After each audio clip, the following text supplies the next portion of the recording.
Sawasdee krab, sabai di mai. Namaste, hello. It is the full moon of February tomorrow. In Pali, this is called the Uposatha. It is the 15th day or the 14th day of the lunar cycle, usually the 15th day. Why that is relevant is because for bhikkhus, if it is a 14-day period, there are slightly different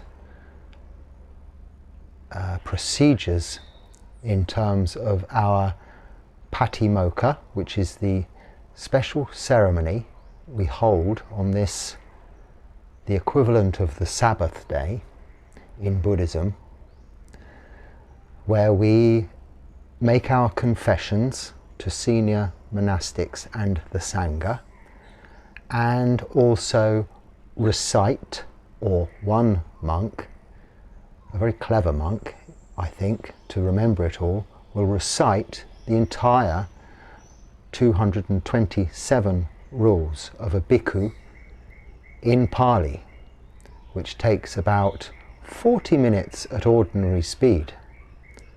But I have heard this recitation done within 15 minutes, but perfectly. It has to be read word for word perfectly. Usually two other monastics are checking with it written down to make sure there are no mistakes. So this is part of our monthly routine, which happens twice on this new moon Uposatha and full moon Uposatha day, called here in Thailand WAN PHRA. And when WAN PHRA falls at the weekend, as it does this weekend, tomorrow on Sunday, many Thai people go to the monastery. Some will even take this opportunity to spend a weekend staying at the monastery. And as you may or may not know, when you stay in a monastery for the day or overnight, it is the usual custom to take the 8 precepts. So rather than Panchasila, 5 precepts, you take Atthasila, which is 8 precepts. So the 3rd precept of refraining from sexual misconduct changes to refraining from any sexual activity. And then in addition to the 5, we add on the number 6, no eating of any food after noon. That is solar noon, usually depicted by us as 12 noon in our ordinary clock. Realistically, it depends where you are in the world, it's 20 minutes around that time either side. But we work to 12 o'clock usually, so no eating solid food in the afternoon. Afternoon, PM, means just that, afternoon, solar noon, when the sun is at its highest point in the sky, at its meridian. Before it starts to go down, it comes. We go round actually, it doesn't go anywhere, but it appears to be coming up and going down again. When it's at its peak, at its strongest, at the middle of the day, that is when we stop eating. Realistically speaking, what happens for us as monks, as monastics, so nuns also, there are mechis here in this monastery, you would be going early on alms round to collect food. Also, people coming to the monastery would be bringing food and offering it to the monks, so we would be eating quite considerably earlier than that. But still, this would be the end of eating. We have one meal, and thereafter there is no food to be consumed. So you coming to stay on the Uposatha weekend or any time, you would take that extra 6th precept. And then number 7 is to refrain from beautification, so wearing makeup or pretty clothes, or handsome suits or jewellery, any of these additional aesthetic, yes, not ascetic, aesthetic adornments, so beautifications, none of these, not even really the malas that people wear for counting, chanting, prayer beads, if you like, shouldn't really be worn. Monastics can't wear these because they always have included in their rules this seventh precept of the 8. So no bracelets, no necklaces, no lucky charms. All of this can be left just in your room or at home to simplify your look, not for any other reason than just help clear your mind. And then the 8th is one, if you're staying overnight, would sleep on not a luxurious bed, is the precept, but you'd sleep on one of these mats like this, on the floor.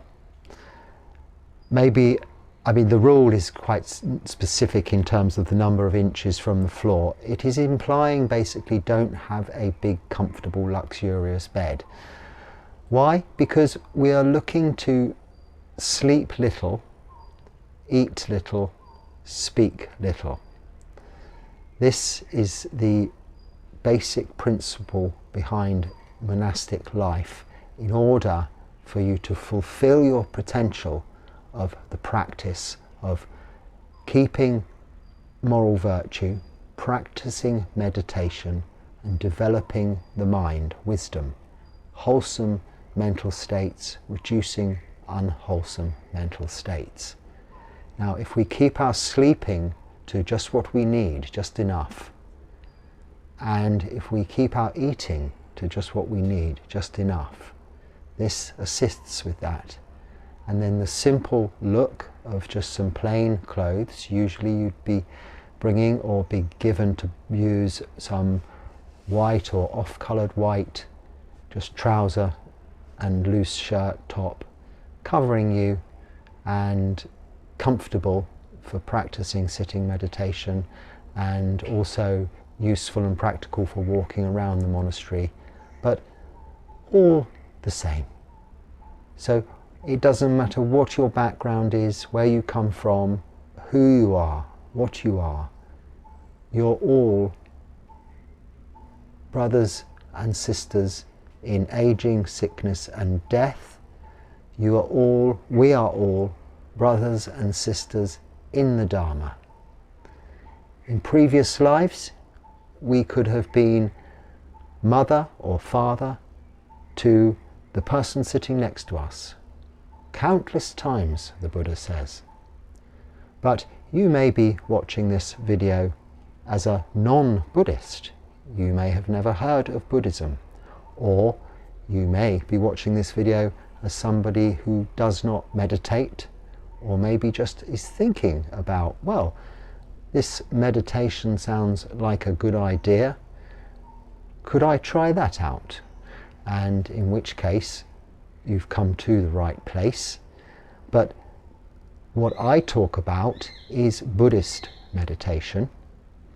However, most meditation that we hear about in this day and age is based on that, because it is one of the oldest forms of meditation that is around for all modern forms, secular forms, non-religious forms of meditation, to take from systems, methods, and the teachings of the Buddha, maybe call them something else. And there's nothing wrong with these ideas, but they don't encompass the whole or all of the components as were taught by the Buddha, which really are what I have just said: keeping moral virtue, meditation and developing the mind, not just meditation alone. It does require a sound foundation of sila. So this is why on this Wan Phra, Buddhist holy day, which occurs twice a month. If it is at the weekend, when most people these days are more free, then you can, if you don't have a local temple, monastery or vihara to visit or go to, you can practice this at home. It doesn't matter what religion you are, and it doesn't matter if you don't meditate. I said a couple of weeks ago when I was talking about it's nice sometimes not to talk. In fact, what I said, it's actually nice sometimes when you are unable to talk. I have been here now for a month. This will be my second Uposatha WAN PHRA. I left India the full moon of January, arrived here the following day, and I've been here since then. So with the full moon of February, that is 30 days. So I've been here 1 month. And in that time, I've had very little conversation because I came straight to this beautiful monastery. It is just for monks to live at, and there are some mechis and a couple of lay people who stay to assist with some things. I don't really see much of them. They're in a separate area. There were 3 other bhikkhus. Now there's just 2 other bhikkhus, senior bhikkhus to me, ajahns, because they're 10 years plus, so they're teachers in this tradition. The junior bhikkhu to me, he was here, as happens in Thailand, on a temporary ordination. I'm not sure what you call that here in Thailand exactly, but temporary ordination is where you may have a wife and family, or you may work, you may have people from Thailand know all about this because most men in their family will have done this, but other people watching would not be familiar with this idea. But you become a monk for a short period of time. It could be a few weeks or even a few months, some for a few years. And he'd been here for a month or so, and it was time for him to go back to his ordinary household life. So we're now just 3 bhikkhus. This makes a little difference again to our recitation of the Patimokkha tonight, because if there are only 3, we can't do that. There have to be 4. 1 reading or reciting, actually. They have to hear, they have to know it and recite it, not read it. The Patimokkha. And the other 3, 1, 2, 3, will sit around him. This is the minimum number. And 2 will be checking, and the other would be, which would be me, would just be sitting there in awe, amazed at how this monk can remember all of those words, because I struggle to remember 3 or 4 words in a row. I'm still trying to learn what I should have learned 15 days ago, only to find out that now, because it's a different, slightly different thing today, well, quite a big difference, but from my point of view only slightly different, I have some extra little words, just a few words to try and remember before tomorrow. So to that end, I'll keep this video quite short so I can get on with doing some walking meditation combined with learning some chanting. On my arms round this morning, I was saying these 3 little extra lines with my stepping. Ahang Bhante, like this. And that helps a little bit, because sometimes when you're learning something, if you combine it with a physical activity, it kind of drives it in. It gives you a little bit of bringing your awareness into the body. Sometimes can help identify an emotion more clearly. Sometimes also when you're learning some words, and I'm no expert in this, I do struggle, my age is against me on this, if you can take a rhythm because these are written as stanzas like poetry in often 8 or 10 syllables like this in little verses. You can take a rhythm with walking and it can help to learn. So back to this WAN PHRA, this Uposatha. Everybody tomorrow, because I'm talking today in this video, could take this as an opportunity to just try that out for one day. How about it? Try the usual 5 precepts, so no taking of alcohol, but maybe have your food in the morning and don't eat in the afternoon. The other things aren't so important, but you may take the opportunity to stay at home, so you don't need to put makeup on or dress up in any way, or even go to any lengths about shaving or brushing your hair particularly well. Whatever your normal routine is, have a break from your normal routine. Change the experience. Because we all have things we do routinely each and every day. And if one day you don't do those things, you can very quickly and easily identify all the things you do that you don't really need to do. You've only been doing out of habit.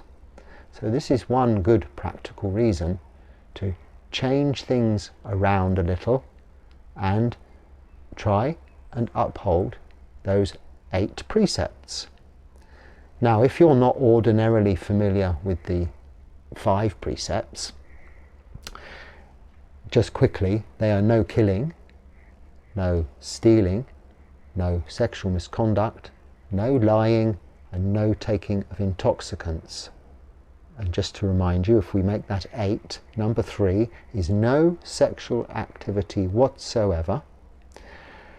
And number 6, do not eat after noon, midday, 12 o'clock.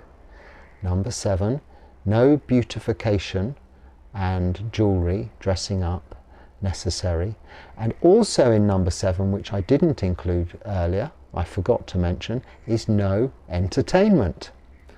So turn off YouTube. No, you can listen to Dharma talks, and it's a good opportunity to do that. In this tradition, we count listening to Dharma talks as meditation. Don't count this as meditation. I'm just talking and sharing my experiences. But if you look on YouTube, there are plenty of Dharma talks given by very senior monastics in whatever language is your mother tongue, your natural born language. Listen to Dharma talks in that language, because as long as the teacher, the ajahn, the acharya, whatever you call them in your language, is sufficiently experienced in the practice and the teachings of the Buddha, then, and you will understand that quickly if you're listening to them in your own language, you will soon become familiar with different teachers, but they're speaking to you from the heart and reaching you in your heart. Jai-di, I've learnt another Thai word, isn't it? Good heart. So Jai-di, giving you a feeling of Jai-di, if you like, good heartedness. If you're listening to a translated version, it can be a little bit like someone reading to you teachings from a book. Because of course there's not that natural flow. Now, however, I mean, there are amazing teachers who speak languages fluently, because a lot of the European languages in a way are similar, and probably a lot of the, I wouldn't know, but a lot of the Asian languages are similar. So for instance, I listen to many German monastics giving Dharma talks in English, which is perfect, as if it's there of my mother tongue. There's Thai monks who talk in English that speak such perfectly, and some Indian monks, but generally they are fewer and further between, and you have to go a little way to find them. So if there are fellow country men, ladies, monastics, monks or nuns that are available for you to listen to, that is always best. So no entertainment, by which I mean movies, listening to music, playing music, singing and dancing generally. Give it a break for one day. It is quite difficult, music. It was for me. I came from a kind of very interested in enjoyment of music was much of my life. I had a little bit of a musical background in the industry I was working in for a while, and it was really very much a big part of my life, and that was one of the hardest things to give up, because we cannot listen to music. The reason being, the point of music is, I'm not saying lay people should do this, give up music, only for this one day, Wan Phra, Uposatha, full moon, new moon, just to change the experience of your daily life, because then you appreciate the good things on other days and also find out what you don't need. But with music it is difficult. The point of music is to evoke emotion, good and bad, but strong emotion, emotional feelings. And you know that feeling if you haven't heard a tune for a while that is a really favourite piece of music, and you hear it all of a sudden,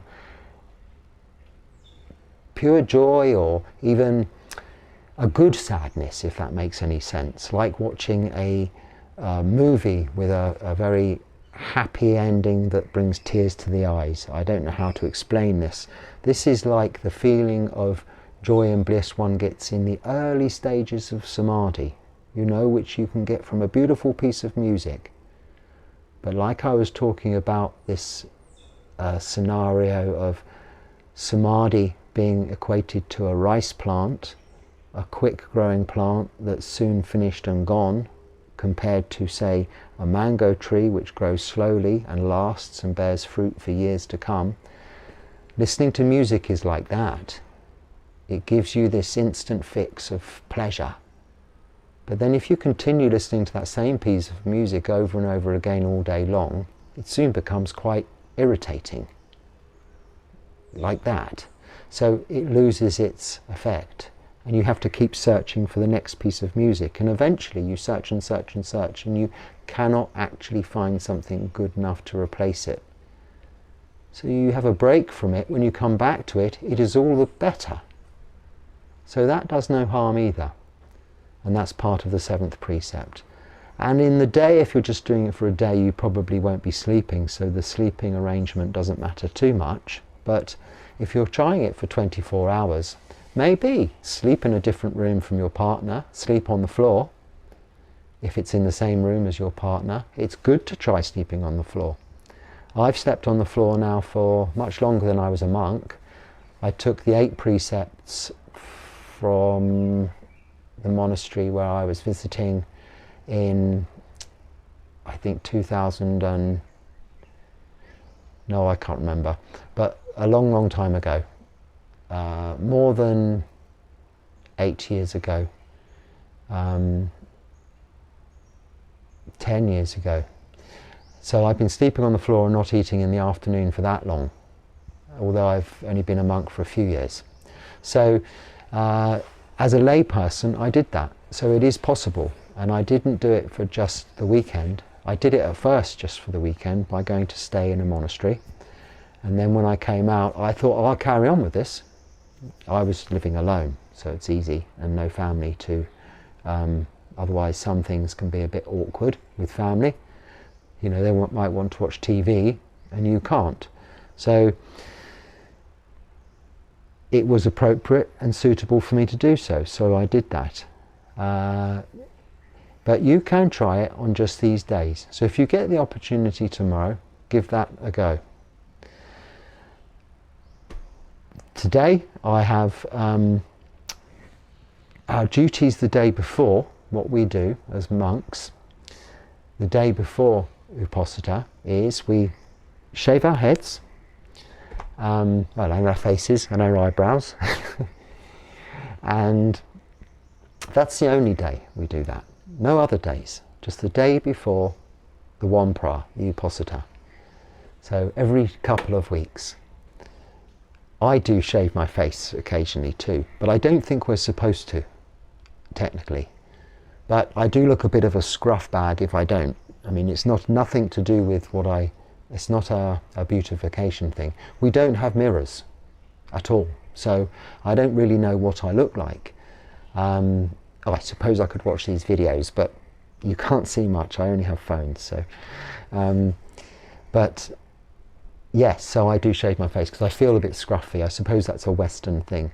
And also I don't think the Thai people, or a lot of Asian people, they don't have so much coming out of their face. It comes out in more discreet ways.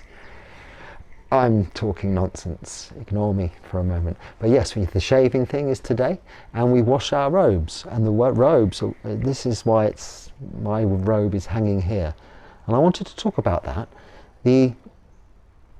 Many of the monks I see on YouTube in the West especially, mostly, are always in their full robes, quite properly so, when they're giving Dharma talks, and in temples quite absolutely properly so. And we're not allowed to do all sorts of things without our robes being on. This is why I never give blessings on here, because I should be wearing my robe. We don't receive any dana, any offerings, food. If someone comes into the monastery now and they wanted to give me something, I'd have to put my robe on to accept it. And it has to be accepted in the proper way. If I go into the temple, my robe has to go on. And in all of the appropriate times, it's either worn off the shoulder, so one shoulder in the temple like this. Outside of the monastery, it has to be called parimandala, which means in a full circle around the bottom, at one level, down to the ankles and up to the neck, and our arms, both arms covered. So we're completely covered. So when we go on arms round in the morning, that is how we are.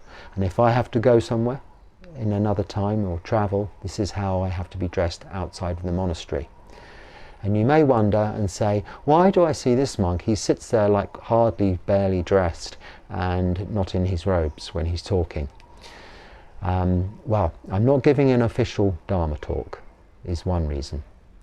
The second reason, if you watch other Thai forest monks, you'll see that it is often the case that that is so, that they're not in their jiwon, this is called, our upper robe.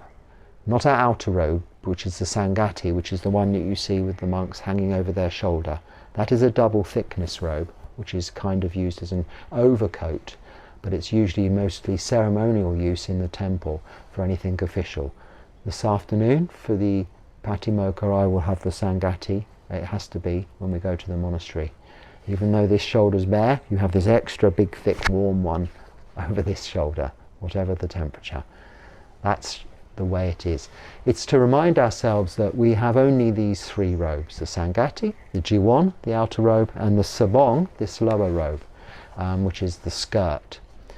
Now we do have a bathing cloth, which is like a skirt, but of lesser quality and thinner or more simpler material, for when we're washing the sabong, or when we're bathing in the sea or bathing in our bathroom. But we only have these three robes, and when we're reciting in the temple our patimokkha or other ceremonies, it's always sensible and practical and expected that you have those three robes about your person. We mustn't be parted from these robes overnight, not for one night. They must be with as well as our pindapat, our bowl, our alms bowl, must be within arm's reach, always at night time. We can leave them in the day, go elsewhere and what have you, but at night time we must have these items, because they are 4 of our 8 requisites. And those 8 requisites have to be really cherished. They're the only 8 things we own in the world. So why am I always sitting in this? This is an extra cloth. This isn't part of our 3 robes. It's called an angsa. And it's just a simple piece of cloth diagonally like this to keep us decent. Now, in these Thai Forest Monasteries, the difference between these and when you're staying in city monasteries and in the West is that it's very hot and humid, and there's lots of bushes around, so wearing the outer robe, it gets dirty very quickly, it can get damaged very easily. The slightest hole has to be repaired in it. If it's a hole bigger than a matchstick, it must be sewn before dawn the following day. Our monastic day is from dawn until dawn. Dawn in the morning until dawn the following day. Dawn being 20 minutes around that before sunrise. When you can see the lines of your hand by natural light, this is dawn. That has to be mended. So we have to be very careful. We only have one, so once it's dirty, it's dirty. And we only wash these, clean them and dye them the day before the Uposatha, so every couple of weeks, in the traditional way. There's no getting the detergent out and throwing them in the washing machine, or even washing them nicely and gently by hand, like I have been doing previously when I was in India. Here it's like all Thai forest monasteries. They have a boiling shed where they boil up the water with the bark, the heartwood of the jackfruit tree in there for hours and hours, and it creates a dye and a solution for cleaning, an antiseptic, antibiotic, microbiotic. Someone sent me in the correct word for that the other day and I've forgotten. But anyway, it cleans them, sterilizes them and re-dyes them. This is done today. So this is now drying. I have to keep turning it around so that it dries evenly and the waters don't run with the lines. So I can't be wearing it to talk to you. So it isn't that convenient when you're living really in the forest in a wooden hut with a boiling shed for laundry just twice a month, to be wearing your robe all of the time. I do try, but it isn't that practical. So often you'll see that's one difference. And really, I think that's all I had to say. I did go a little off the track there, I'm afraid. So I might have forgotten something. But the point being, on this day, whether you're Buddhist or whether you're some other religion or no religion at all, and whether you're a meditator or you're not even interested in meditating, anybody usually looking at YouTube videos which are at all to do with improving your life is usually looking, let me say that again, if you're watching this video, the chances are it's because you want to improve your life or how you feel about your life. And the best way to do that is like when you have an investment and you invest your money in a particular fund and it doesn't do very well, you would take the money out and you would put it elsewhere. Now, if you're putting all your energy, call that the investment, into what you're doing now, and it isn't quite working out, then you need to reinvest that energy in another direction. And the best way to test this out, you can't test an investment with money, you have to reinvest it, and the chances are you could lose it. But what you can do with this practice is you can reinvest your energy just for one day. Let's call it the WAN PHRA or the Uposatha, tomorrow's full moon. Reinvest your energy rather in all the things you would normally do. Reinvest that energy in just doing nothing. Have your meal early in the morning. Don't have any alcohol. Don't dress up, and see if you can just sit, listen to some Dharma talks, even read maybe some books, but not romantic novels, not action, crime novels, no entertainment. Dharma books, biographies even of spiritual teachers, something like that, or nothing at all. and just sit and practice meditation for as long as you can. Sitting, walking, standing, lying down, it doesn't matter. Any postures, any of these 4 postures is good for meditation. But if you're lying down, the chances are you will fall asleep. But even that's okay. If you're an early stage, if you're practicing meditation for the first time, you're still doing something different. You're reinvesting your energy in something worthwhile to try and improve and cultivate more wholesome mind states and reduce the unwholesome mind states that have brought you to be watching things like this on YouTube rather than all of the other things that you could be watching on YouTube right now. If you've watched to the very end of this video, then you're probably interested in changing your life, and you really can by following these very simple teachings. Whether you call it Buddhism or whether you just look at it quite simply as being good, doing some meditation and developing your mind, it's the same. That is what the Buddha taught. Sila, which we call precepts, good behavior, moral virtue. Samadhi, which we call meditation. And Panya, which we call wisdom. Just those 3 things are Buddhist practice. And in the previous video, which wasn't very good, I was a little tired because I'd been awake all night talking to some family in England because my mother wasn't very well. It was her birthday and she was also not very well.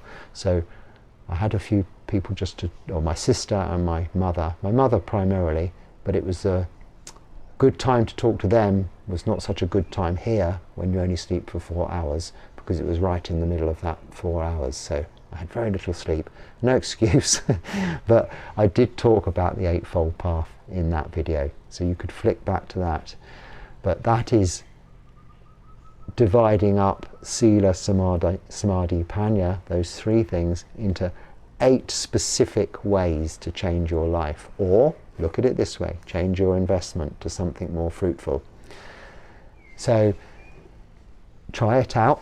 Enjoy the Uposatha tomorrow. If you don't do anything different, maybe, or just try one thing different. Maybe just wake up 1 hour earlier. If you have an alarm to wake up normally, then set it 1 hour earlier and spend 1 hour before you do anything else just sitting on the floor doing nothing. And if you want to call it meditation, because that's what it is. But if you're a little bit shy of getting into meditation just like that, then just call it sitting on the floor and doing nothing.